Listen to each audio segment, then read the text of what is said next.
ไปถามช่องแชร์นำแบบมันว่าพวกมันเป็นหยังว่าสิคือจะมายุ่งกับกูว่าสิไปถามมึงไงว่ามันพากันเป็นหยังหรือว่ามันสั่งคอนเทนต์หรือว่ามันมาทำมาหากินบอกมันได้เงินอยู่บอกพี่น้องเคยถามดูมันจะช่องเขาไปตัด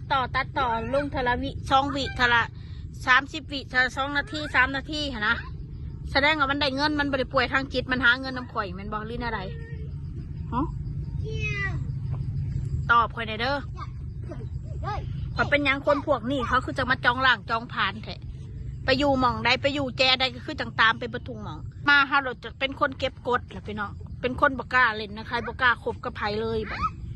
บางเถื่อคนเขาเสล่นน้ำเฮาเขากระวังดีฮะแหละเฮาก็บริคืดวังไล่เสมอไปดอกพี่น้องบางคนเขาก็อยากเล่นน้ำเฮาวังดีคือFCเนี่ยอยากมาเล่นน้ำข่อยนี่แหละหรือเขาสิว่าเล่นว่าอลีขอเขาบุหูดอกอันนี้ค่ะพี่อยากไปหาน้องมนพี่อยากไปเล่นกับน้องมนบางเถื่อนะเฮากับบุหูแต่ว่าเขา